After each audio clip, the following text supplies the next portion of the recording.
नमस्कार दोस्तों, स्वागत है आपका एक और नई कहानी में। तो यार, आज की हमारी जो कहानी है वो काफ़ी ज़्यादा अच्छी और बेहतरीन कहानी है। तो आज की हमारी कहानी है चतुर बूढ़ा ब्राह्मण और शूद्र।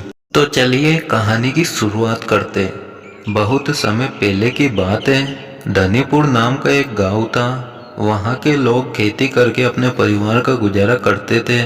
अपनी अपनी हरी भरी और लहराती फसलें देखकर लोग काफ़ी खुश होते थे। उन सभी के खेत पहाड़ी चट्टानों के बीच में थे। अचानक उस गांव पर विपत्ति आ पड़ी। आसपास की चट्टानों से बड़े बड़े पत्थर टूटकर नीचे खेतों में गिरने लगे, जिससे उनकी हरी भरी फसलें नष्ट होने लगी। कुछ ही दिनों में उनकी सारी फसल नष्ट हो गई, जिसे देखकर गांव के सभी लोग बहुत ज्यादा दुखी थे। उन्होंने इस समस्या को हल करने के लिए काफी प्रयास किया, लेकिन सब बेकार रहा। फसल खराब होने के साथ साथ उनकी जमीन भी पत्थरों के नीचे दब गई थी, जिससे वे दोबारा फसल उगाने के काबिल भी नहीं थे। जब कोई समाधान नहीं निकला तो वे सब गांव के सबसे बुजुर्ग व्यक्ति, जिसे वे सब बूढ़े बाबा कहते थे, उनके पास गए। बूढ़े बाबा ने उनसे कहा, रुको रुको, एक एक करके अपनी समस्या बताओ। तो सबने कहा, बाबा, हम सबकी समस्या एक ही है। हमारी हरी भरी लहराती फसल चट्टानी पत्थरों के नीचे दबकर अपनी जान दे चुकी है। खाने को तो हमारे पास अब कुछ रहा ही नहीं, और पत्थरों ने हमारी जमीन को भी घेर लिया है, जिससे हम दोबारा फसल भी नहीं उगा सकते। अगर ऐसा ही चलता रहा तो हमें आने वाले दिनों के लिए भोजन की व्यवस्था करने के बारे में भी सोचना पड़ेगा।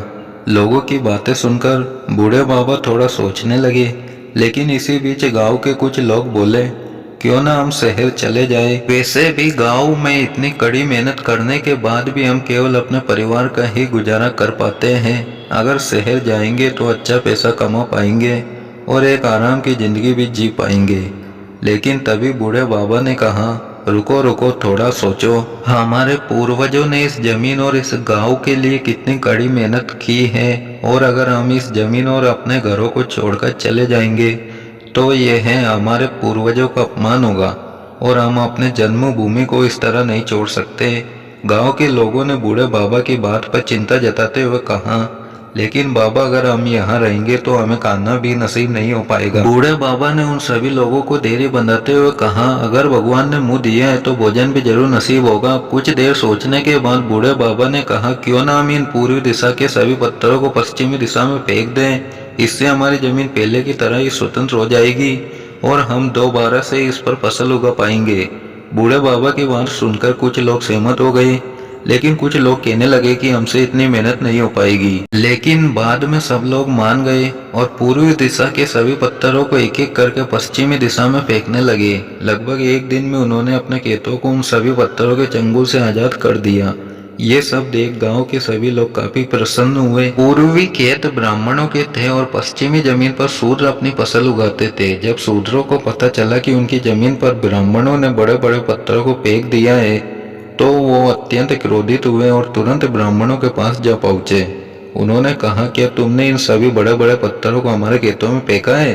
तुमने अपना उल्लू तो सीधा कर लिया, लेकिन हमारी फसल का क्या? ब्राह्मणों ने जवाब देते हुए कहा, हमने तो अपना काम कर दिया, अब तुम्हें जो ठीक लगे तुम करो।